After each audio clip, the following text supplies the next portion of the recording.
time for Geocache Talk. Whether you are at work, in the car, or wherever you are, we hope you enjoy this show about the great sport of geocaching. If you're watching live on YouTube, you can be part of the adventure tonight in the chat room and participate with others as they watch the show. If you are listening later, please give it a like and subscribe on your favorite podcasting app so that you can get all of the weekly Geocache Talk goodness. All right. Big thanks to the Travel Bugs for the music on the audio side and our featured patrons, Mom, Dad, Two Boys, Sue's Mom, GSMX2, BKQG Family, Dog Mom of Two, Truxer Zero, Hide Go Seek, TX History Lady, Zipper Tiff, and quick shout out to Zipper Tiff. Helped me out last weekend when we were at the Texas Challenge. I was lost, Jesse, on this one, and I did a phone a friend or text a friend, and I texted Zipper Tiff. I saw that she had found the cache, so she gave me a hint. Thank you, Zipper Tiff, for helping me out. TWH Rider and some returning patrons. O0 Ridland Kids 0O. Still love that one. Geocaching Adam, Master Sergeant USMC, and are back as patrons. And a new patron, Thumper G and TX Care Bear. If you'd like to become a patron, click on the Become a Patron link on the front page of the Geocache Talk website, or you can head on over to patreon.com/Geocache Talk for more details. Patrons get the now famous blackout coin. Which, by the way, can I mention, Keith, where this came from?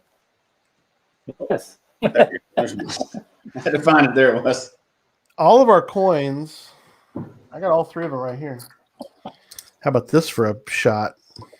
That's a good shot there. Do you remember all three of these, Keith? Oh, yeah, very well. Keith has been instrumental in getting us our coins over the years. Not just FTF Magazine, but we'll talk about that in a moment. But the thing I really love, Keith, and we talked about this when we first started, was the Cashly coin. Was I love the look and the feel of that second Cashly coin, the one that you helped on, is the fact that it's right there. There you go. Yeah, that one. Yeah, that's the one. I love this coin too. They did a really good job on it. The little three-dimensional pin there and everything, it just turned out really nice. There's even a slight bevel on the coin. Going the wrong way. It's hard to see. Yeah. It came out really nice. Yeah. And so, I like that it's got some 3D, like ours has the little spikes going. Yeah. So we really appreciate that. If patrons get those, I still have some blackout coins around. So, but not the other ones. Those are gone. Yeah, the green and the green one's gone. Green was gone, and the gold was just a limited edition. So it was limited, yeah. But the black one we still have a handful. So if you're interested, you can join.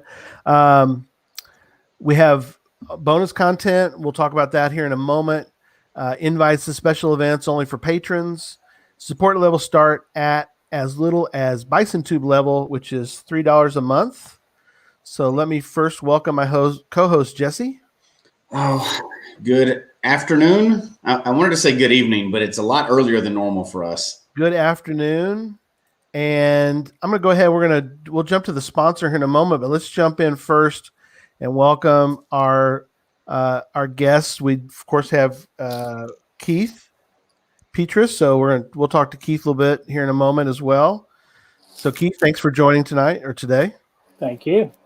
And then our very special guest from across the pond in Spain, we have Julio Gomez. Bienvenido, Julio. Hi, thank you. So Julio, and we're going to talk some interesting. We'll get some updates from Spain and talk Spanish geocaching. Before that, though, we are going to want to sponsor or mention our sponsor tonight. So, what could that be? Yeah. Could it be FTF Magazine? Awesome. Look, I got the latest one, Keith. Good deal. Glad that came a lot quicker than the last one. My goodness, the last one took forever. Yeah. So I think Jesse and I, and Jesse, you can comment on this as well, but this is probably the only I think it's the only magazine I actually still get. That's the only one I have ordered. Yeah, I tried a long time ago to move to the digital, and the digital is great, but with FTF, I like having the magazine to hold in my hand. So, and it's tremendous. Yeah. There's our little ad. We appreciate you being part of that. But it is chock full of some incredible stuff, and I don't know why anyone isn't subscribed to FTF Magazine, because it is great fun. Every time it's like Christmas. Every time you get it in the mail, it really is. Get to see all the cool stuff. You've got one thing too, Keith. I don't get a chance, I think, maybe to mention when we mention the sponsorship is the pictures. You do a tremendous amount of great work on getting the photos put in there. I know that's a lot of work to format a magazine like that, but you get a lot of great photos, man. Good stuff. Well, it's all the readers sending stuff. I mean, it's all you guys that are the great material in the magazine. All I do is kind of push it around on the page and try to make it look as attractive as possible. But this magazine would be nowhere without the actual subscribers who send in all the stories. We wouldn't have anything to publish. And it's fun to see everybody's milestones that they send in, because there's rarely a time when I don't know at least one person on that page. I've met at least one person on that page, just because we get to get out and travel some. So that's always fun to see them sending those in. There's an article in the magazine about what people like about the magazine, and so many people were commenting on how they loved the milestones that I actually went in and made the little pictures in the milestones a little bigger. So I'm trying to improve the milestone section so it's a little more, because people do seem to like it. I hadn't realized how popular that section of the magazine was, but we're going to keep working on improvements to that. I'll try to show a few more. I like it when I can do the larger photos where somebody sends something in. I think in this issue, there's a guy in front of the Vegas sign. Yes. And I like it when I can do that, something special where somebody's been to a real interesting place. They've got a good quality photo, and I can use it in the magazine. It's always interesting to see where people pick for their milestones. People try to pick somewhere special usually, and it's really going to be special if they're sending it in too. So it's funny to see what they pick. So and they pick good milestone caches many times. And it's neat, like you said, because some people, Jesse's been to the sign and I got a picture right there. Logged the virtual. So that's something that Tom was mentioning, that Tom loves the milestones, but Tom Tom wouldn't say it, but and he said he loves seeing articles. I love reading Tom's puzzle thing. I'm not the best at puzzles, but Tom, we do appreciate your submissions and Podcatcher and Tom is also helping me proof the puzzles now. I don't know if you noticed, but early on I had a few puzzles that got screwed up because I didn't proof them carefully enough, and I had to send out the corrections. So now I run all my puzzles by Tom. If he can't solve them, there's something wrong. Oh, Steve mentioned his path tag collections in the issue. Oh, cool. Yeah. Very cool. Yeah, appreciate everybody doing that. So, FTF Magazine, what's the best way, Keith, would be to subscribe? Is it ftfgeocacher.com or? That's all you need, ftfgeocacher.com. Okay, cool. I'm going to put that in a banner down here so we can all see it. I like this new format. I like those little pop-ups. That's pretty neat. Yeah. Appreciate that. Have you been doing that for a while now? I haven't seen. We've been able to kind of do that for a while now that we have StreamYard. We love StreamYard, so that's really cool. They keep adding more abilities without like jacking the price up. So it's kind of hard to complain about that. Yeah. Is that it? FTFgeocacher.com, right? Yes, that's correct. And half the time I spell it wrong. I tend to leave the C out for some reason. Geoasher. I've been there.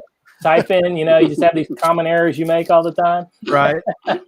Yep. That's one of mine that I do that, or I forget. In this case, I started to forget the R, and it's like, no, I got to have the R in there.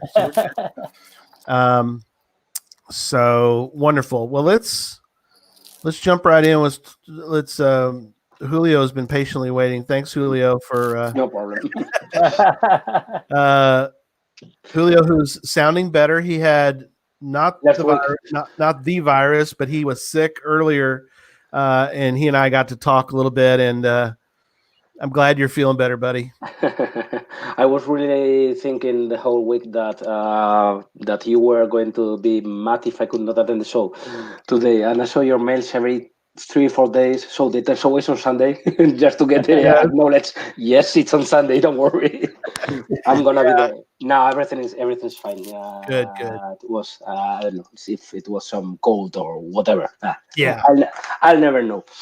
Yeah, no, I would never have held it against you, buddy. I appreciate you being on, and it did work out. We were talking about the times.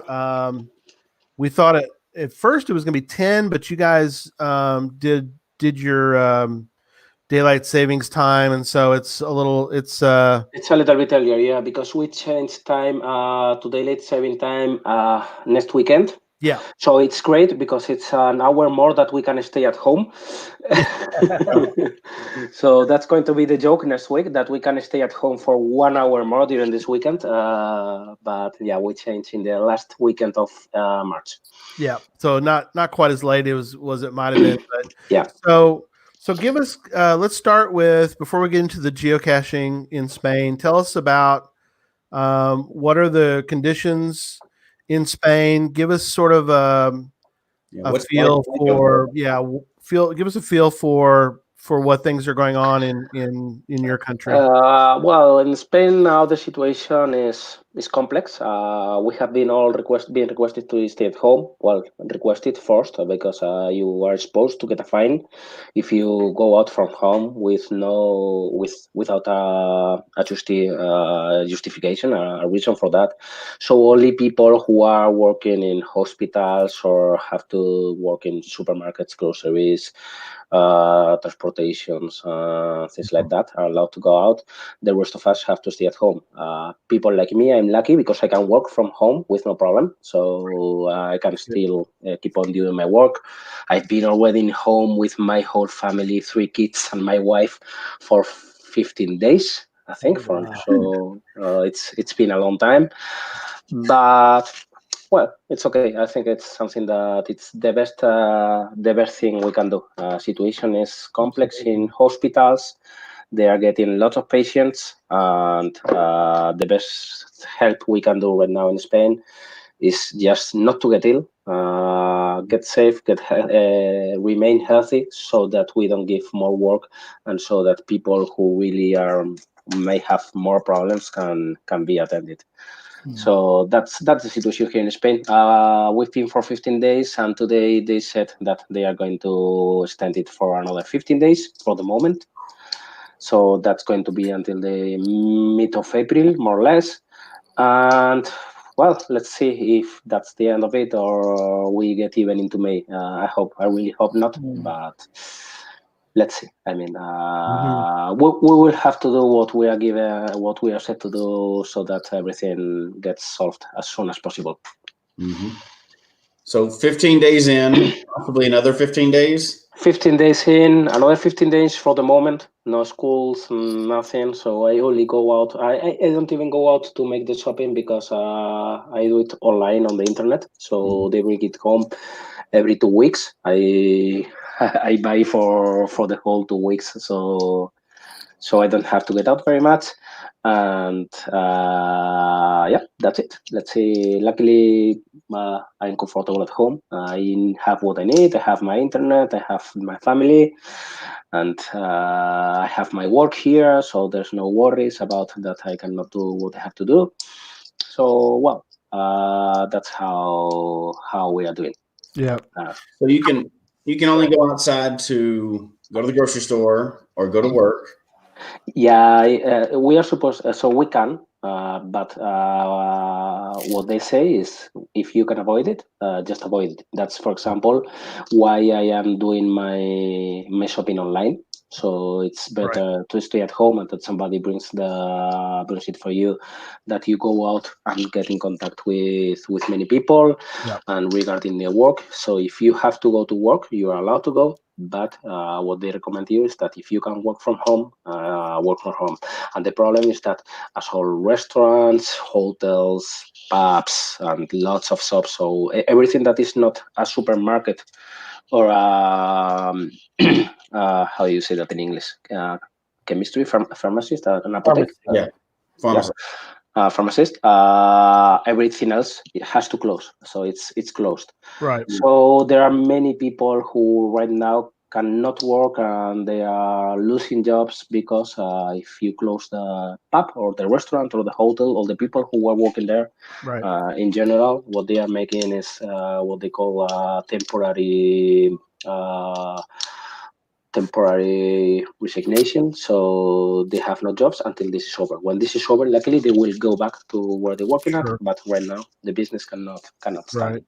So that's the situation, and that's why we are making a very big effort to stay at home. So because what they tell us, it's the best way that this is finished sometime. So it's we all can we go do. We have the doctors in the hospital who are doing a great job. We have people working for the rest of the people. For example, the one who brings me the grocery is something who is risking but making a good job. So the best thing I can do is just stay at home. And you're in a big city, right? So you have access to groceries and delivery of everything. Yeah, so many of them have delivery. The problem with delivery right now is that it's a little bit overflowed. So, for example, now it's taking over a week to get your delivery. So now I am doing the shopping for next week. Yeah. I'm requesting what I want to get. Okay, but it's working. So there's no problem to get what you need. We had this madness these first days about we were commenting earlier about toilet paper. This was completely mad, but now there's no problem to get absolutely anything, and everything is working fine.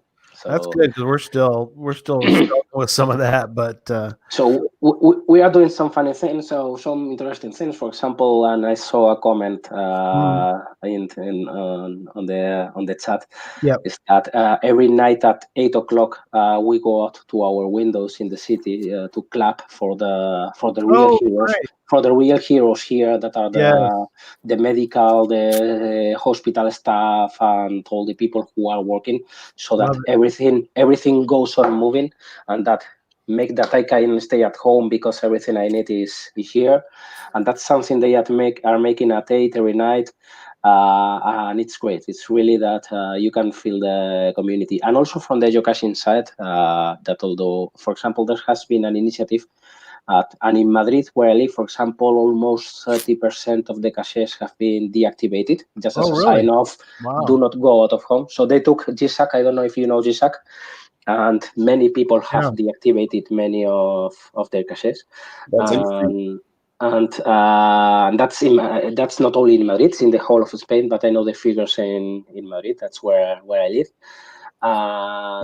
Well, we are canceling events and pushing some other events, just changing time. Also, the reviewers and HQ is making things easier to move dates of events that normally you would not be allowed to move the date of an event, and now they are helping quite a lot with it. And what we really know is that now the community celebration events are going to make a lot of sense. When we get back, we are really going to do community celebration events. A lot of events all of a sudden, just to get out to see everybody again. But so to be sure, I live in Madrid. That is the question here in Madrid. Yes, in the center of Spain. The center, right? We talked about before, because that gives people an idea. Like, are you, because you're kind of, like you said, somewhat middle. So you're not, did you say you were 400 kilometers from Barcelona? Yeah, 500 kilometers from Barcelona. Okay. So Madrid, I would say, is 500 kilometers from everything. So from the coast of Spain, because it's just in the very middle of of Spain. Very cool. I know we're going to we're going to get into the geocaching, big. That's what the original plan was before the world went crazy. Yeah. But while we're talking about this, so at 8:00 you go out on the balcony. Have you done any other? Because you said 3 kids at home. Yeah. Are there any other things that you're doing to kind of keep yourself from going crazy? Well, schools have stopped, but during the week, teachers keep on sending them homework, connecting in some cases if you are able to with video connections with them and so on. So during the week, I can say that they are more or less, my kids are 11 years old, so 11, and 8, I have twins. And so they are not so young, you don't have to pay so much attention, so they get into their rooms, do them homework during the day, just in the afternoon play something on the Nintendo or whatever. But they are also making, I suppose that's the same in US. So you're getting many special programs by many people on YouTube, on internet, yoga, gym classes, concerts, music, storytelling. There are many people doing many things for free. For the kids and for the grown-ups. So you can even find psychologists or people making yoga or mindfulness or things like that, so that it helps the people who need to get distracted a little bit. I myself, tomorrow when I'll be at work from 8 to 7 in the evening, completely overwhelmed with work and things like that. But I'm lucky with by that, but there are many people who are lonely at home, and so there's been these kind of things, I would say, that take the best of persons, of people out, and you are finding many people just trying to help however they want, however they can, and if it's making a video connection in the internet just to sing some songs or to entertain the kids, or people are even writing letters to older people who have no relatives, and writing them letters so that they can read something, answer back, like that. So I'm very, very happy about how many signs of community we are finding. Right. No, that's great. No, that is tremendous. I wish. I'm hoping that more people do those kind of things. Well, it's kind of what we're trying to do right now. We're going to add another show on Tuesday nights, just to kind of, sports are gone, TV's gone, everything else. So we're doing another show on Tuesday night, because a lot of places around here you can't really cache as much. We saw that another one of the podcasts, Geocaching Podcast, they did one Saturday night. So people are trying to fill the void and add more entertainment, because a lot of the normal entertainment for us sports people, it's not there right now. Not going on. You can imagine that here right now, the Geocaching Forums, so mainly WhatsApp, the Geocaching groups are more live than ever, speaking about everything, but people is really making a very good company to one another. Now we are solving lots of mysteries also. So everybody's solving mysteries. I think, kids, that you could send us some of your own, so that we can like that. But we are also doing, there is some GSAC lessons that they are there. For example, there's a colleague here, Picaras, who is just making videos of himself just to show how to use GSAC. There are people learning to do Warigos. So there are many things that also people are doing, and we are doing also games. Today there was a game. You know what Kahoot is? Yes. Kahoot is some kind of game, answer questions. So they made a game today, for example, 300 people just playing the game here in Spain, answering questions about geocaching, and to know who was the best and who had the best knowledge in difficult questions about where Mingo was, for example. Things like that. That's good. No, yeah, Kahoot. Yeah, that's a fun idea to do. Like you said, because that's that's like, and Jesse was mentioning the fact that Tuesday nights we've added a sixth. How can I get all my fingers in there? Sixth podcast. I know that's crazy. It's overkill, but that's the point. It's supposed to be. We all need that right now. So we added a fifth, which is fifth one's only for patrons, That's kind of a special one. But we've got the Sunday show. We've got Geocaching with Kids. Thank you, Derek Baker. He's in the chat room. He does that on a monthly basis. We've got Geocache Talk Presents, which we just had one recently with Jamie Pullman. That was a lot of fun. Got another one coming up that's very exciting. I'm very excited to post the next one. Jesse did the next Geocache Talk Presents episode, so looking forward to putting that out soon in April for that one. And then we've got Gadget Talk, which is on every.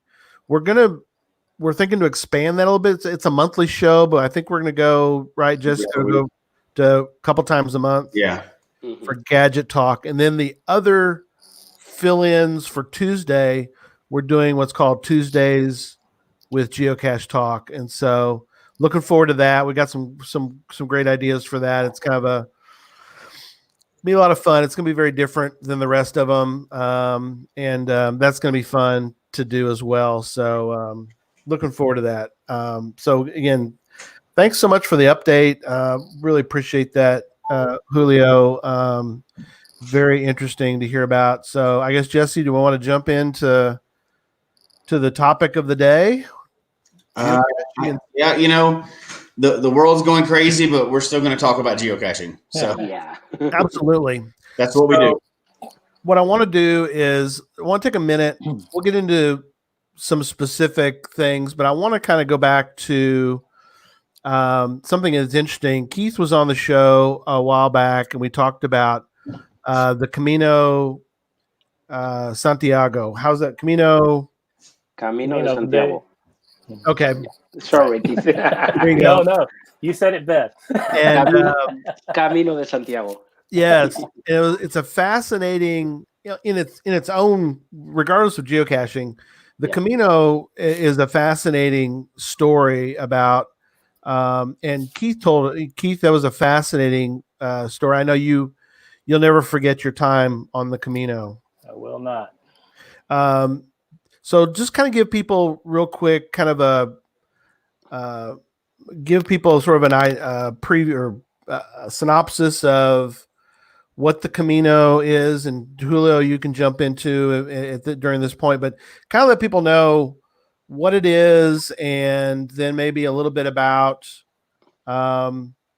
I want to recap the whole thing, Keith, but kind of give people sort of an idea, because we'd be here all night, which is I love it. I love talking about it, but kind of give people an idea of, you said you started in France, which is a lot of people don't start. People could start at different points on the Camino trail. For people that just to kind of give a sort of a generic term for it, and then kind of talk a little bit about that, and then we'll kind of talk about the experience of maybe some of the geocaches you can do along the trail, and then we'll kind of get into more of the geocaching, but kind of give people kind of an update, Keith, on your trip that you had there. Okay, well, I had never heard of the Camino de Santiago. I'd never in my life dreamed I would travel to Spain or have any reason to do so. I didn't know anything about Spain. And then one of the geocaching.com lackeys, Annie Love, did the Camino, and that's how I learned about it. In fact, we did a one of my magazine covers features her story about the Camino. Right. So I'm trying to do this with my phone here, so bear with me. But this story would 5 miles, and so I read her account of this Camino journey that she made. I basically sat down with my wife at the local cafe and said, "Hey, I'm going to do this." Yeah, it was just such an epic thing. It just seemed so crazy and I'm not a super religious person or anything like that. It was just such an amazing thing, I thought, and I watched the movie. There's a movie about it called The Way with Emilio Estevez and Charlie Sheen. And it was just a very inspiring kind of story and everything. And it just seemed like the ultimate bucket list item of something you might accomplish in your life. I signed up for it, got my plane ticket, flew over. My wife was going to join me on the last leg, which is the last few segment of the Camino from Sarria to Santiago. I start walking. I show up in Saint-Jean-Pied-de-Port, which is on the French side of the border, and all by myself, didn't know anybody, just there doing this thing. And by the time I reached Pamplona, I had 12 friends that have now become lifelong friends. Yes. There was a character in the movie The Way called Joost from Amsterdam, and he was this big old Dutch guy, giant Dutch guy, and he was a real charismatic character in the movie. And on the first day crossing that mountain, I met Johan from Amsterdam, and it was amazing. And he was a big giant man too. And he helped me. He became my we called him my guardian angel, because that day I got lost on the mountain, and I started to panic, and I eventually called up to Johan and another guy from Denmark called Dane, of all things. Right. And they helped me make it off that mountain. Johan lended me one of his poles because I could barely walk, but it was 18 miles, one of them's up a hill. Oh yeah. Up the mountain, and then there's 2 miles straight down practically at the end. So anyway, I met this fantastic group of people. By the time I got to Pamplona, there was Gregorio from Spain, Johan from Amsterdam, Mara from Holland, actually the UK, and right. Anya from Poland, and Jarek from Poland. And so all these people I met that are now still my friends. And just to cut this story as short as possible, we became such good friends that we've had a reunion every year. Oh, neat. And our reunion this year was supposed to be in Brighton next month. And everything's been canceled. My trip got canceled, everything. So we have met in Denmark, in Spain, in Malaga, and also now early last year, they came to Texas. So the whole group was down here in Texas. And while they were here, I had a special Geocoin made. Oh, neat. You can see that. I can never figure out. I know. Oh, that's neat. I love it. So this is my Spanish piece of Geocoin, and all the Colombia, all the nationalities that came down to visit. Oh, neat. And on the reverse, there's a Camino symbol I created, sort of like roots of all the paths of the Camino leading up to the church is what's in the center there, and then the scallop shell above. So this was just a commemorative Geocoin I did of their visit. And that's pretty much the story in a nutshell. Go ahead, Julio. Was it? No, I was saying that it was a very beautiful message, the one that you have on the Geocoin, the one that you have on the front. I think it was La amistad es el verdadero tesoro. It was a very beautiful message. Well, thank you. I appreciate that. One of the girls that was on that I didn't mention yet is Julieta from Colombia. And when I there's a whole story to this. I won't get into it, but it's actually in the magazine. I hid a treasure box on the island for Johan's son to find, and I stocked it full of 50 of those geocoins. So, and we took them out on the island, and I had a treasure map and everything. And the kid dug up this treasure while we were out there. And Julieta said, "Oh, you're making me cry." But that was something else. It was what it was. Oh, you're pulling out the magazine? You pull it onto the top to read again later. What's really nice about El Camino, and I did El Camino many years ago. I was not geocaching yet, so I didn't find any caches in the Camino. But one of the beautiful things is that, as you say, usually you are making it together with other people. Not because you decided to go together, because it's just that you are making the same distance every day and sleeping in the same place. So you are seeing the same people once, again, another. Everybody is helping everybody so much. So the people that at the beginning were completely strangers end up being your companion, and your best friends are taking you out of problems and helping them. I remember when I did it, I was 18 at that moment, that we were sleeping, and when we woke up, we found out that all our cookie supplies for the breakfast were gone. And we had been left a note from the people who took it saying, "Hey, sorry dudes, I didn't have anything to eat." And what happened is that for the following week, every time that we got up for breakfast, we had a part of our cookies back. How this guy was buying them and trying to give us back the cookies that he had that he had taken. And no, it's really a great experience, and incredible people doing it. And it doesn't depend if you are religious or not. It doesn't have anything to do with it.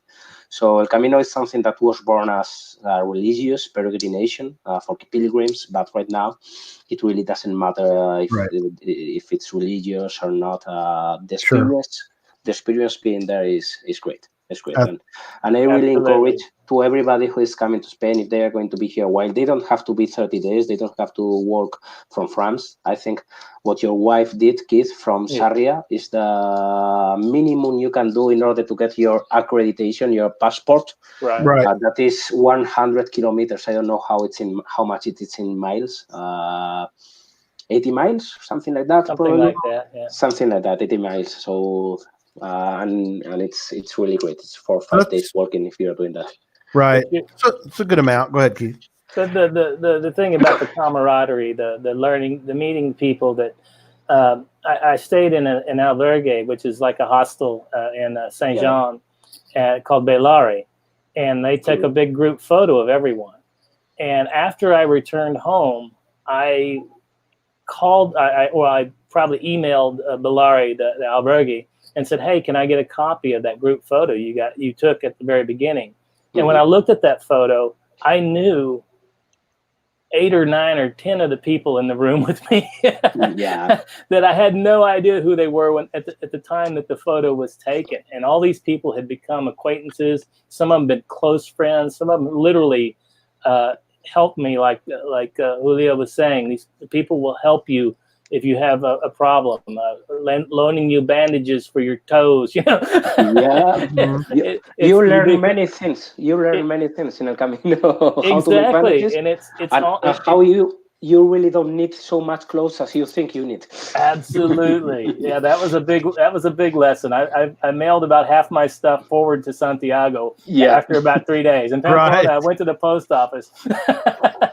Incredible. Yeah, it was a wonderful experience.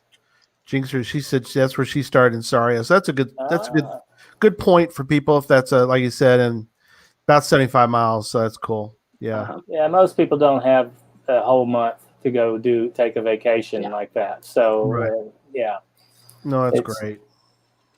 So of the experience, we'll start with Keith about as you went, of course, you're focused on the length of the trip. Absolutely. And you found a few, and you took great photos. I did find my copy of the one from about Annie going on that. Annie Love, for those that know, pretty much everybody. I think everybody kind of knows Annie. This particular edition was Volume 7, Issue 3 in 2016. That's the one. Now you did another one with yours though, Keith, but this one is the one that Annie did, which was kind of interesting. Oh, well, here we go. Can I get it up there? There we go. That's the one. That's the one you did, yeah. Yeah, that's my Polish friend Jarek and his girlfriend Anya up on top of the wall, and that's at where's that? So, I can't remember exactly which cat it was. The inside front cover there, it tells you where I was at. Right. It was one of those bridges across, and there was ash within the rocks of the bridge. I want to say Orbigo, Orbigo maybe. It's Paso Paso Honroso. Okay. Honroso is in Hospital de Okay, that's right. Okay. GC 6 T as in terrain, 2 for water. And I want to mention something about my geocaching while I was on the Camino de Santiago. Yeah. I had created a whole, what do you call it? The list you make, the pocket queries. Yeah. And I planned out de Santiago. I was going to get everything. And then once I started walking, I was like, if this cache isn't like 30 feet off the trail, forget it. I could not physically walk any more than I did. I tell people that walking the Camino is like this. You walk until you go out. If you want to know what the Camino is about, go out and walk. Just walk down the street, walk down until you and keep walking, walk until you can't walk anymore. You couldn't possibly take another step and then walk another 3 kilometers because that's what the Camino is like. But I found fewer caches than I expected to on that walk just for that reason. It was just so exhausting just getting to the next destination. And I also noticed that when I arrived at Santiago, we had several days to explore. So in Santiago, I actually found quite a few of the local caches. So when I pulled up my list when you told me invited me to the show, I was looking. I said, "Oh no! All the caches that I found have been archived, or they're all disabled." And I thought there was something. And then I went and read one of the descriptions, and just like Julio was saying, the owner Ogolpe had said that he had disabled them for that reason because of the virus. So these are all still there to be found. One of them was really, really a cool earth cache, and it's still there to be found. It's just going to have to wait to be unarchived or undisabled at some point. Right. Yeah. Have you disabled any of yours, Julio, or are you going to wait? Well, I myself did. I have to admit that I didn't disable them. I have about 200 of them, and I know how to use GSAC. And doing them one by one was a little bit hard. So no, not yet. I have to admit that I have had no founds for the last 10 days. So people are taking this quite seriously. Sure. But I assume that at some point in time, because they are even making banners for our profiles with the people who have disabled our caches, and the community is preparing banners. So probably I will do in the end. We have disabled some GeoArts, but they are not mine, but from a group of people. Yeah. So that was easier. Somebody got into the account and disabled everything in the GeoArts and so on. But no, mine are not still disabled. Right. So Keith, we're gonna talk about a couple of Julio's that I found interesting. But before we get into that, just in general, and I know you've kind of talked about this before because you've been several places in Europe. The containers, the caches over in Europe, for the most part, I think are pretty much like we would find in America. Or what are some of your thoughts as far as, does anything stand out that's different? I think that's accurate. They're pretty use a pretty simpler system of containers. When I'm in Europe, I'm usually not looking for a park and grab. Some of the more amazing ones I found have been earth caches. There's one, an ammonite on the Caminito del Rey, which was an amazing one. That's a great place. Yeah, and that was just so. And so I'm usually finding caches that are already in an amazing place. We visited the Sagrada de Familia, I guess, in Barcelona, and found, I don't know if that was a virtual, that might have been an actual cache. But a lot of the caches I'm finding, just because I'm going to these very special places, are amazing just because of the place you go to. And that's what I feel like all geocaching should be about. I much prefer caches that are placed in amazing places than just in a mall parking lot or something like that. And I understand everybody plays the game differently and everything. But when I'm traveling, especially in Europe, you're going to want to find the caches that are in amazing places. Yeah, and speaking of that, I want before I forget. Yeah, I actually own a geocache in Spain now. Oh, cool. Yeah, thanks to the virtual awards they did a couple of years back. Yep. I own a cache called Cruz de Fierro. And it's actually a virtual on the Camino at the big Iron Cross. Cruz de Fierro is Iron Cross in Spanish. Correct me if I'm wrong. But so that was where I chose to place my virtual, because that was a very special place. I mean, it's a place that'll bring you to tears. Just this giant mound of stones that people have left, representing their burdens in life. at this place, this very amazing place on the Camino. It was really, really, really. So I'm real happy to have been able to place a geocache there. That is awesome. Yeah. So, and I was thinking also when we talked before we had you on about you were very sort of stood out for you. Some was also the geocaches along the coast, because it's a beautiful. When you look at the photos of the coast of Spain, it's just amazing to view. And I climbed down the rocks at Finisterre and found a geocache that actually was shaped in a scallop shell. It had a scallop shell attached to it somehow, and it was just a real fitting end to my whole journey to find that geocache there at the end of the world. Yeah, that's it.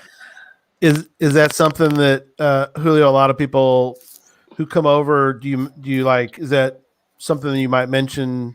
Maybe not, maybe they're from another, I mean, maybe they're in Europe and they talk about caching. Is that an area of Spain that you would suggest that people get to as the coast to kind of get the beautiful views as well as find some cool geocaches along the coast? Is that... Well, sure. So in Spain there are many places to go catching, and I agree with what Keith was saying, that if you are coming from the States or you are coming from far away, it's much better just to go to special places that just going to find hundreds of caches, because that's possible here. Also, we have some power trails.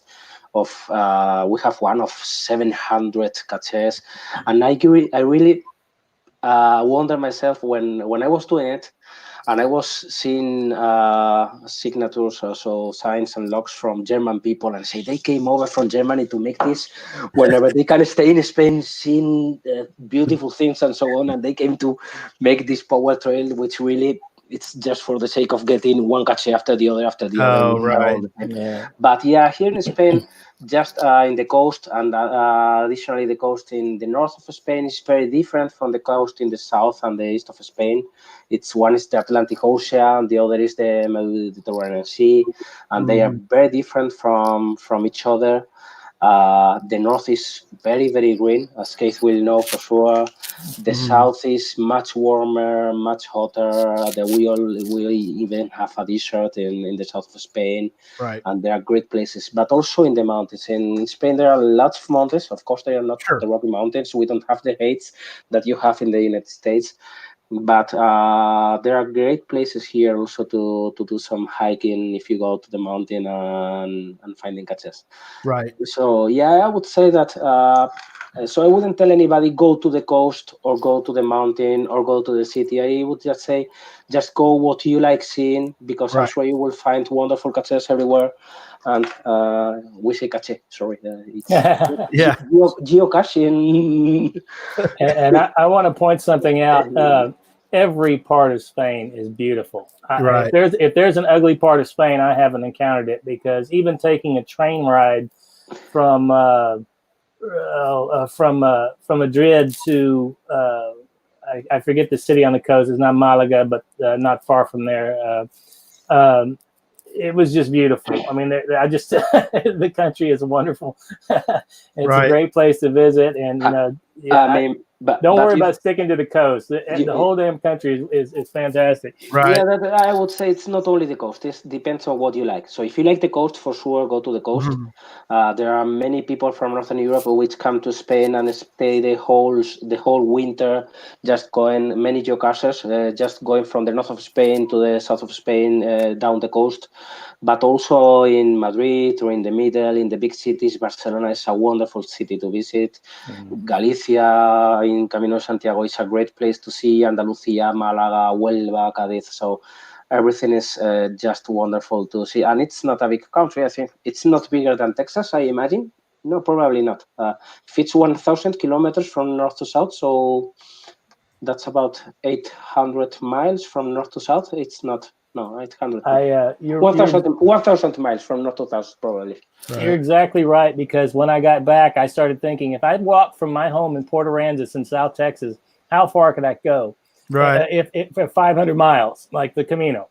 Yeah. And I can barely get to any bordering state. I mean, I might be able to cross over to New Mexico if I go this way. I might get to Louisiana going this way, but I can just barely get out of Texas. It's a big state, but it's about the same, and it's probably very similar in size to Spain, I would imagine. Yeah, I think that more or less it's the same. So, yeah, there are many places to go. And anybody who comes, I would not, depending on the amount of days that they have, but if you come to Spain, I would say just try to see as much as you can. So something like doing the Camino, that you're walking the whole north of Spain or walking from north to south, but try to see as much as possible, because there are many different things and many different places to visit. So Andalusia has nothing to do with Galicia or Asturias on the north of Spain. The the East Coast, Valencia and Catalonia have nothing to do with Extremadura, or Portugal. Portugal is not Spain, but we are just cousins, as I say, close neighbors. So there are many things to say and lot of catches to do here. So, but I assume that if you come here, it's just doing the same that I do when I go to a foreign country. It's taking a query, which are the most favorited caches, and then try to visit all of them, because they will always take you to awesome places, or you will find awesome caches also in the cache. So that's for a visitor, but I'm kind of curious. So you live there. So what is your favorite? Obviously you're not visiting. So in your own country, in Spain, what is your favorite type of cache to go find? Like, you're going to have probably 30 days in between your last cache that you found and your next one. So what's the next thing you're going to want to go out and find? Here in Spain, hopefully only 30 days, right? Hopefully only 30 days. Hopefully. Yeah. If you could just pick from any cache there. I would not go looking for a specific geocache. Here in Spain, that's the kind of caching that I like. I would go looking for a special event, someone to meet many people and to find colleagues from all over Spain, as Spain is also not big. We know everybody from the usual guys, as we say. So everybody from the west of Spain. If I had to pick an area, I would. Probably my decision would be driving about where's the nearest big event and when I make a big, it's not a mega or anything, but something special, something that's not just the usual afternoon event. I think that's one of the things. If I had to choose a place, probably right now I would go to the north, but that's because I love green so much. So just going to Asturias or Cantabria and to see the mountains, the grass, the green, the sea, probably that's where I would go. And if I had to think about a cache right now, I would say I would go just finding virtuals, because now with these new virtuals, we are discovering many great places that we didn't know, and that people who got this virtual knew. There's a specific awesome place that maybe it's not the biggest cathedral or the museum, which they also have virtuals, but also very special places that are hidden to everyone, and that nobody knows that. Right. And I'm seeing here Ibiza, and of course the islands. The islands in Madrid, Canarias, and Baleares are great places to go. That is cool. Yeah, somebody mentioned. Roger mentioned about the La Palma. La Palma's first. Yeah, that's in Baleares, and no, that's in Canarias, and that's great. It's a wonderful place to go. So I want to ask you quick about a couple, and then show. Let me show a screen on a couple of these, because I want to ask you about this one. I think will be interesting, because Jesse, you'll have to probably speak more to this one. This is one of Julio's. His this is a Where I Go? What I pick up? What? I grabbed the wrong one, Jesse. I picked that is the best one, of course. It's got a bunch of favorite points. It's in Andalusia. Yeah, well, really, this cache has two versions, let me say, because it was prepared for Madrid, where I live. But when they hold a mega in Andalusia, they requested me to make a copy of it in Andalusia, and I put it there. It's dedicated to the game Munchkin. Yep. And it's like that game, but based on geocaching. So you can find treasures and tools. You can find enemies. You can find curses. I think it's the word in English, a curse. And it's quite funny. It took me over 3 months to prepare that, making all the logic behind that. And the idea, so it's quite easy to play. Somebody could make that probably in half an hour. But what I did is just put some kind of, let me see how to say it, so challenges. So anybody who can beat all the curses or can find all kinds of treasures, and there are 40 of them and so on, and there would be people who would be playing for days and days over for that game. So I think it has 18 favorites in Huelva right now, and in Madrid version has about between 20 and 30 right now, which in Spain, well, there are caches with much more favorites than this. I can tell you that in Spain there are caches which have hundreds, and I don't know if there's anything with 1,000, but for sure hundreds of caches. But probably this where I go, it's one of the ones that I am most proud about, because people usually tell me it's funny to play, and it can be a little addictive if you like the original game. Are there a lot of as you look, and like Keith's saying, you're going to see a lot of incredible earth caches, and some of the virtuals over in Spain are incredible too. Do you think that do you think there are a lot of some of the other things like Where I Goes? I know we'll talk about the geo art in a minute, but Where I Goes puzzles, are those challenges? Yeah. There are great puzzles, very difficult ones. So if you like puzzles for example, mainly in Madrid and Barcelona. Okay. So in these both cities, there are incredible puzzles, very, very difficult to solve. Some of them very funny. There are also some good, very good Where I Goes. Also Madrid, Barcelona, Valencia, and Galicia, there are very, very good ones, very funny ones, with lots of effort behind that. There's one guy here called one's called Morlonio, and the other one is Kenobi, who make great Where I Goes. They have Kenobi has an escape room here in Spain, so he loves making this kind of games with puzzles and all that things. And I know that he dedicated a lot of time to prepare them.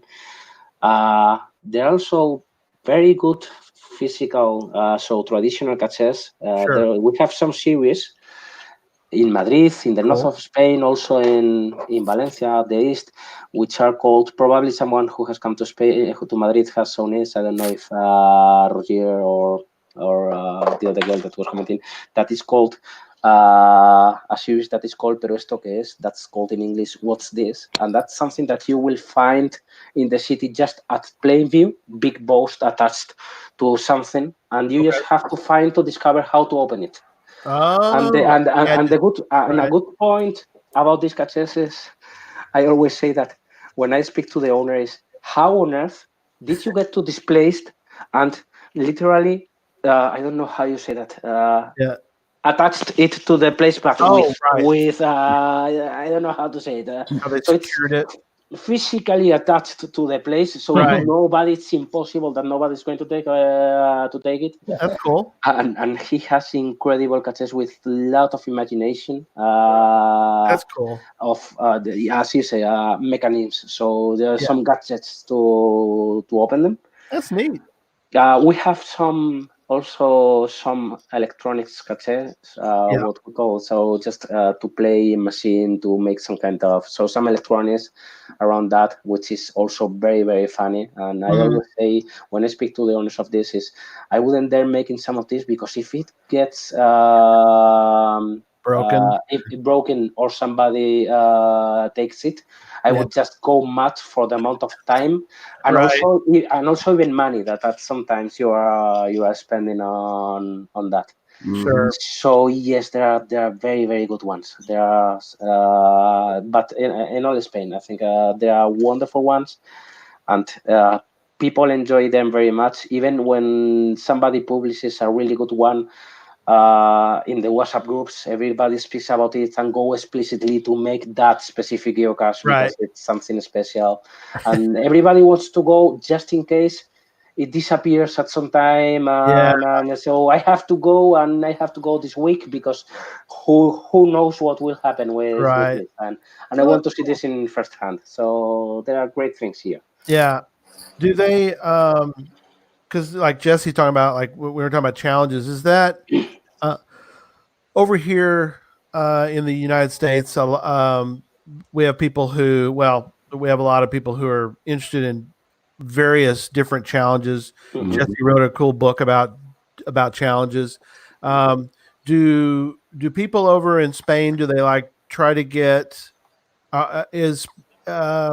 in either Keith or Julio could speak to, is there is it provinces or states? How is Spain sort of it's a province? you could say it has some kind of states, and then inside the states there are provinces. I think there are 17 states, and then we have about 50 something provinces. Okay.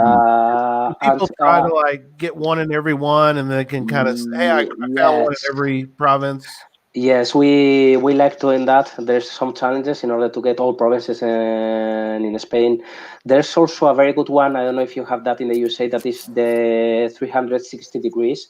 That is just from Madrid, which is in the center of Spain, trying to find a cache in each one of the degrees. That's only for the professionals. It's very, very difficult to even for the ones which are in Madrid. For the people who live in Madrid, it's very difficult. I don't want to imagine the people who live in the coast that they have to go around all Spain in order to make it. It's very complicated. And we have one thing that appeared 3 years ago. I think it was started by a user which was called Manu Portres. Then it was continued by Picarax, who is the one who is now organizing a mega in Madrid. That is called Geodesafíos. It's Geo Challenges in English. It's one of the biggest communities that we have now. That he's proposing every month a challenge of doing something special. So, for example, in February, it was leap year. The challenge was to find at least, I don't know if it was 20 or 50 catches that were published in a February on a leap year. This month, the challenge is a little bit more complicated. It's finding no catches during the stay at home, and it's official.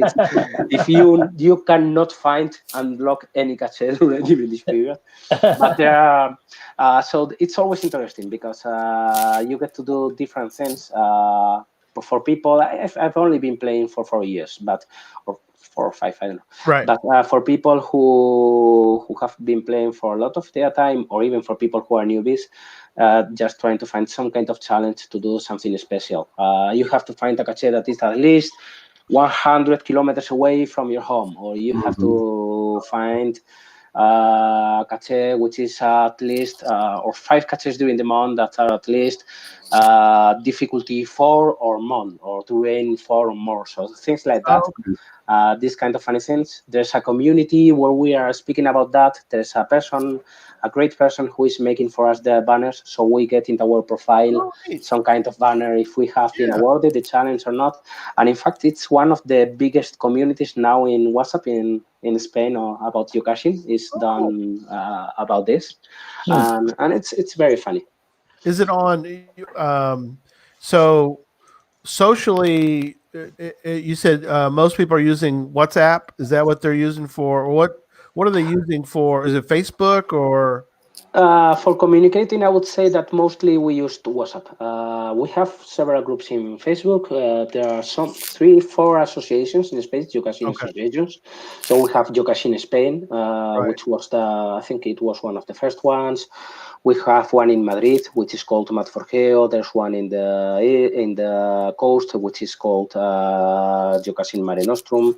So Union Geocaching Mare Nostrum. It's a great association, and these have Facebook pages, but mainly we move and communicate over WhatsApp. So there are big WhatsApp teams or big WhatsApp groups in big cities or areas. So there's one in Madrid, one in Catalonia, one in Levante, and additionally there's one big WhatsApp team that's for all Spain, where people between different places in Spain are communicating and are coordinating.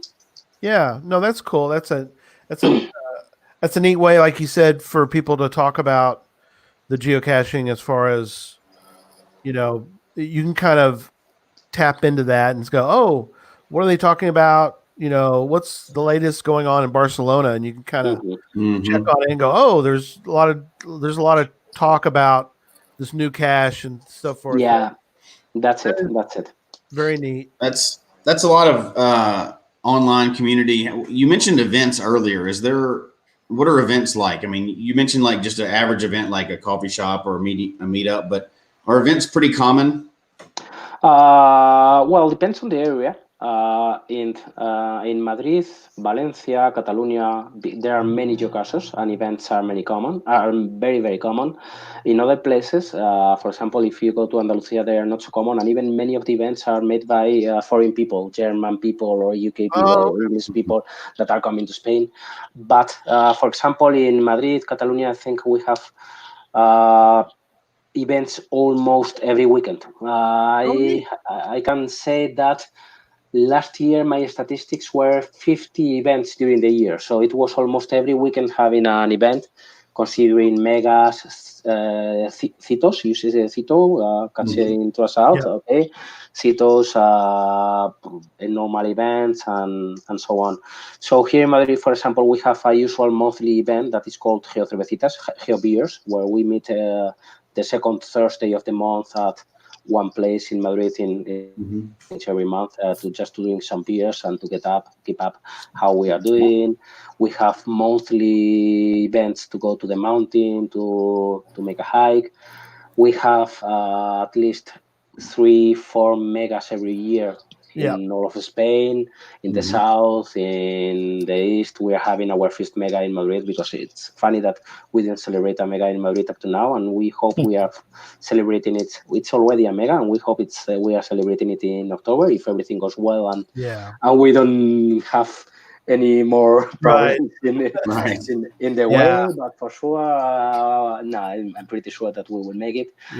And yes, there are many events. We have also some events, what we call the yearly events from the association. So we have, for example, an association which is called Talbo GIF, which celebrates, I think it's one of the best GIF events I've ever seen, for the whole weekend, with a theater to see the GIF films, but not only that.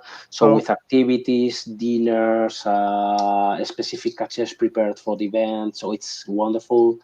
And we also like having, although they are not megas, but weekend events. We have 2 or 3 during the year. So it's probably only with between 50 and 100 teams. So about 100 persons.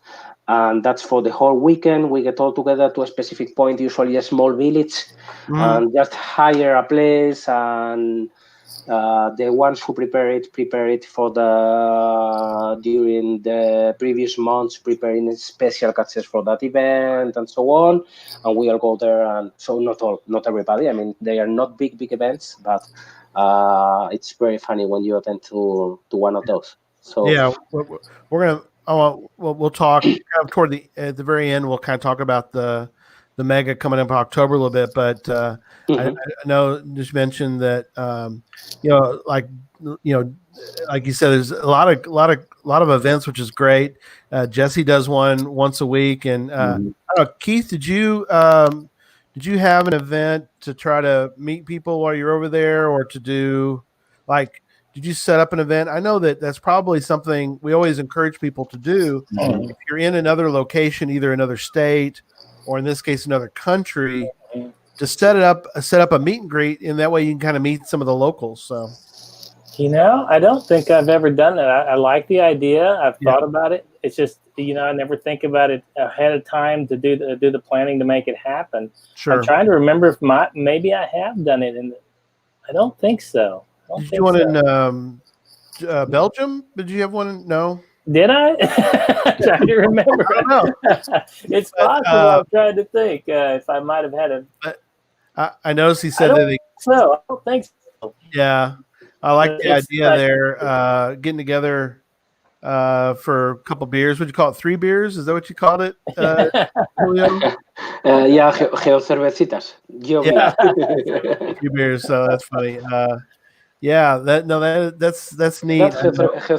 Geocervecitas has been celebrated in Madrid, I think, with no stop but this month, that we are not going to have it for sure, for the last, I think it's 4 years or something like that. Neat. We will have a pack which is given to anyone who has attended. I think it's 50 of them. Right. We just had to stop our weekly event. Every Monday morning we meet for coffee, and this was, I think, 182 weeks in a row. And we have to stop it for a couple of weeks now, so it's a bummer. But if it's going to keep people safe, it's worth it. Yeah. So we were asking our reviewers the other day if we could make it virtual, but I think that the direction from HQ has said that no virtual events are allowed. No, they don't like that at all. So, let's talk for a moment about the event, the big event.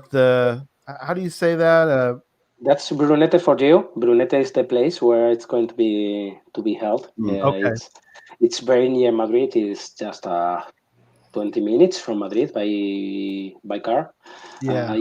It's always easier to celebrate an event in a more small village than something so big than Madrid, where it's because there you have the support from the public administration, and they have provided us with installations and so on. It's going to be a big event. It's going to last for 3 days because it's a holiday in Spain. It's Columbus Day. I think you also celebrate it, right? And it's going to be something that's going to be great. We have Lucas, who is the mainly one who is organizing this. Picarax, right? Is putting geo art with I think something more than 1,000 of caches. We are preparing some Warigos that are going to be very very special. We are preparing some special routes in order to very special caches to celebrate it, and we are very excited because it's the first time that we celebrate a mega event in Madrid. I think in Madrid there are many people doing geocaching, but we have never decided to make an event. We just went to the mega events that were doing some other places in Spain, in Catalonia, in the coast, in Huelva, in Alicante, and so on, and in Zaragoza, near Zaragoza, Maria de Huelva, and we always went to that events, but we never said let's celebrate one in Madrid. And finally this year we are going to do it, and we really hope that's something that's going to be very very special. That's awesome. Wow, I don't know if I want to go though because you're doing Where I Go, so I may have to skip on. Those are the best. The best, yes. No, so that's wonderful. You like Where I Goes? Oh yeah, Where I Goes are the best. Jesse, I love it. Something funny happened in Spain. So just like 2 years ago, we made a geo art with 200 Warigos, and I think it was one of the first in Europe. There were not many, at least I don't know if it was the first, but I think I didn't know any. And then suddenly people from Portugal, from Germany, and from UK just started coming just to make their statistics in Warigos grow. Because with the geo art, you just boom, your statistics in Warigos. That is awesome. No, but when I speak about Warigos, usually I speak of something more, so not just something easy to make a geo art, but some elaborated things that may take you for an hour or a couple of hours, playing something or visiting something, or just going up and down trying to discover or find something, and that's what I really consider good Warigos that are wonderful to play. Absolutely. Yeah. No, that's good. So, I don't know, Jesse, there's some other route you want to go tonight before we start to wrap up? Yeah, one question we always ask when we talk to somebody not here is kind of about trackables, right? Oh. So trackables tend to go, depending on where you are here in the country, trackables either go, and all of them seem to go to Europe anyway. Right. But that's all where they all end up. But they seem to go missing a lot in some of the places around here. Some places will keep them good. How are they in Spain?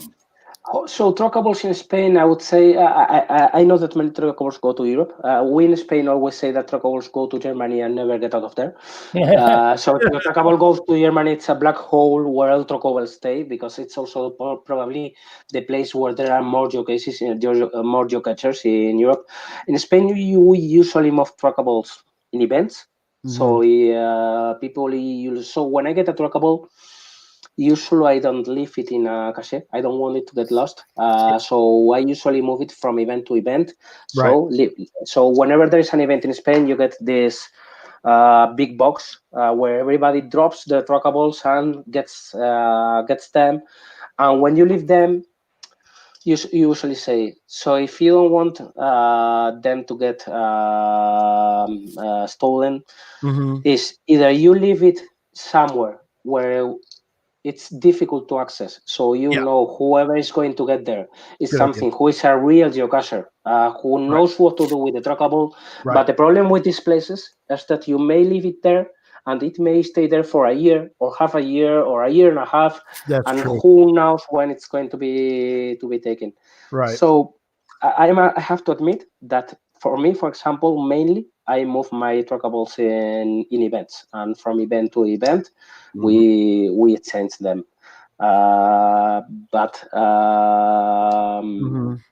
Makes sense. It makes sense. I mean, it's kind of the way we look at it too, right, Jesse? And we would say, I mean, I've seen caches who, like you said, are either difficult or sort of what we call lonely. They don't be found very often, and that's good. Like you said, it's a good place for a trackable. Yeah, but it's not really going anywhere mostly. So you have to. It's probably not going to disappear either. So no, it won't disappear. We do have a lot that tend to end up at events, and then whether they make it to the event or make it out of the event, that's always a little risky as well. Yeah, here in some places, for example, not in Madrid, but if you go to Catalonia or the East Coast in Valencia, you find that in the event, they do not only make the list of trackables, but write down who took them. And they push him. You have taken this trackable and you have to log it because we know that you have it. Here in Madrid, we are not so strict about that, so we just leave them in the box and we make sure that everything is gone, or that at least at the end of the event event owner has takes the rest of trackables that have remained there. But yeah, we from event to event, that's what we are doing. Anyway, what I love from trackables, sometimes they seem to be lost. I had one that was lost and suddenly appeared in Australia. And we don't know how it appeared, because even the one that dropped it there doesn't explain how it got there. So he just found it. I found this trackable in Australia, and I said, wow, how on earth did it get there? Why didn't he log it? That's also very funny about trackables. So I don't give much thought about my trackables. Some disappear, some not. I get very happy when after 1 year something appears at the other end of the world. That's the story about trackables. I've got a story about a trackable of mine that it just seems so improbable. But I released this little trackable it's called the Blinding Devil Dolphin or something like that. And it just immediately disappeared here in Corpus Christi in one of the local caches. And it was gone. This was probably 8 or 9 years ago, a long time ago. And the person contacted me about a year ago, or maybe less. I don't know. I put it in the magazine, the story in the magazine. But the person said that they had found this thing in the bottom of their backpack that had come loose from the little trackable animal. And it was like one of those little tiny ingot that looks like a silver ingot, but it was gold or something. Right. And it wedged in the bottom of her backpack. And she said that the thing had been she started naming all the countries she had taken her backpack to, saying that this trackable had been to all those countries. And one of the things she claimed it had done was traveled with her on the Camino de Santiago. Oh my God. Which I thought was just incredibly unlikely. Should get her to log all take the trackable and go, I was here. So you get a log of all the places. Never got logged of any of those places, but still, she was telling me, "Oh, it's been with me everywhere." That's incredible. Yeah, I think I've told the story before, but I had a trackable go missing. It was gone for a while, and I went out one day and looked in a cache at the end of a multi, and my trackable was in there. Wasn't logged in there. Anything else? Nothing. Shows up. It just showed up in a trackable that in a cache I'd never found. And Wow. I took it home. Of course, I sent it back out and it went missing again, but that's okay. Yeah, that's crazy. Yeah. That's incredible. We had in Spain in one village in the east that is called Pilar de la Horadada. There was a trackable cemetery that was an incredible cache that one prepared with not a real grave, but a grave, and it's wooden box where people would leave all the copy trackables that they had lost. So if your trackable is disappeared, you are supposed to get your copy there and leave it there. And it's in an incredible cache with this wooden box, which is very, very realistic, with a cross, and there's hundreds, I don't know if thousands, but hundreds of trackable copies there. Right. Like a hospital. And there's, like a hospital. Get them there for help, yeah. And we have also many travel bag hotels here, which are also very, very interesting places to go and visit, and they are very good ones. Right. That's cool. Yeah. Very interesting. Very interesting. So I guess let's kind of go around and give sort of some final thoughts. I guess I don't care who starts. Keith, do you want to start with some final thoughts about geocaching in Spain? And no, I think we pretty much covered it all. I was a little disappointed. Well, I was actually surprised. I didn't think I'd found all that many geocaches in Spain, and it turned out I'd found 19 altogether. Oh, cool. And that was more than I really remembered having found. But I have made 2 trips to Spain. The first was the Camino de Santiago trip, and then the second was 2 years later, my reunion of my Camino family, right, where we visited Malaga, and I found quite a few. Or I found a few on that trip too. I think maybe 4. Right. Yeah, it's just a beautiful country to visit, and I wish I had more time to go geocaching there. When I am there, I'm usually socializing with my new friends, sure, or walking myself to death. Well, if you did Camino del Rey, I think you visited one of the nicest places in Malaga. So it's an awesome place to visit. Yes. The Camino, for those who don't know, the Caminito del Rey is I believe it's a walkway between 2 hydroelectric plants that maybe aren't there anymore. I'm not sure if they're there anymore, but it's just you're walking along a cliff. And it just looks terrifying to see a picture of it or something. It's not so bad when you're actually doing it because it's a very sturdy walkway and everything. Right. But it's like a couple of miles along a cliffside above this old hydroelectric plant or something, and it's just beautiful and amazing. Cool. That's awesome. I guess we'll kind of. I'm gonna go over to Julio. I'm just gonna leave you for last here, and I'll do a follow up, but. Julio, again, so thank you so much for being on today. Thank you to you. We really appreciate it. It's there's that bond between geocachers all over the world, and so it's neat. I know that we all would view you now as one of our good friends, because of the fact that we all have that common thing about geocaching. But what would you tell, I guess, the listeners, the viewers, even people, because we have a lot of people who will watch this later even, what would you tell people about geocaching in Spain? So what I will tell them is visit as much of Spain as you can. Do not think so much of making numbers and hundreds of caches, Right. but visiting the real good places, which there are many of them in Spain. Right. Try going to some events because you will find out that people in Spain are lovely. Right. Maybe language in some cases may be a problem, but even with that, with a couple of beers, it's solved. So really try going to not even hosting an event. That it's also great, a meet and greet event, but try to find out where there are going to be events in the area, and try to go there. And of course, if you are going to come during October, do not miss the mega that we are having here. If you are coming in at any other time of the year, also check on the different megas that they are going to be here, because you will meet hundreds of very, very nice people. Right.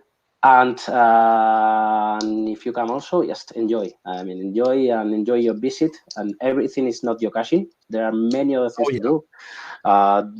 Wonderful places to go, wonderful places to visit. So decide where you are going to go. Wherever you go, for sure you will find very nice caches.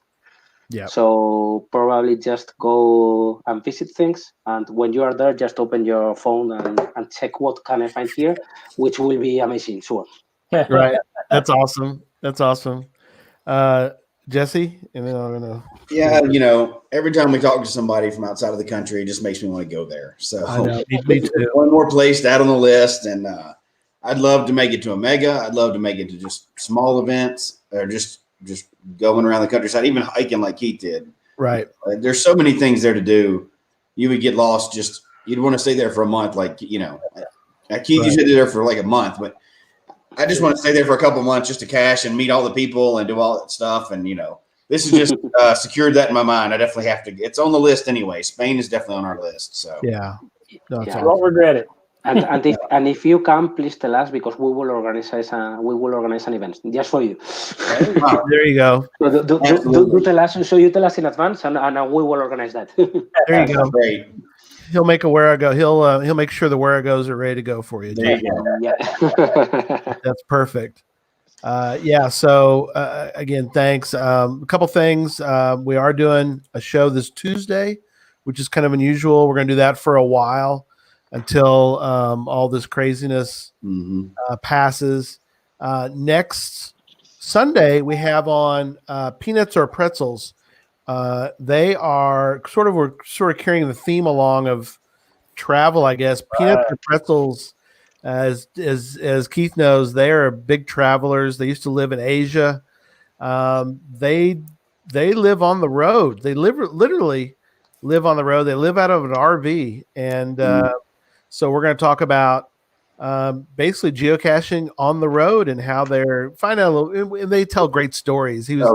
I was talking to Josh yesterday, and he's like, "Well, what all do we want to cover on the show next week?" I said, "Well, we'll talk about geocaching on the road, but I just want to hear your stories, because he's got some of the greatest. Josh and Liz have some of the great stories. So they'll be on next Sunday. We've got a gadget talk in a week from Tuesday. We have another gadget talk show. So get your parts together to make the next gadget. That'll be on March 31st. We'll do that show. And then the plan is for the show after that, April 5th, we're going to do something a little different. We're going to talk about placing unusual caches. Sodak Zach's going to be joining us, but we're going to talk about placing unusual caches. Would be like ski runs, trees. Not at the base of a tree. We're going to talk about the crazy people like Jesse and Zach, about how do you even put a cache in a tree, or what are some things you could do to make that sort of unique. I've heard of people who will put decoys in trees. So you hike, you climb up a tree and you get into one section and it says, "Nope, this isn't it." And you're like, ah. But we'll talk about maybe a multi-cache in a tree. We'll have different ideas. Caching at the bottom of the ocean, I guess, is another place, but we'll talk a bit about that. But anyway, so that's kind of where we stand. Please check out all our different podcasts that we're doing right now. Contact us if you have ideas. geocachetalk@gmail.com.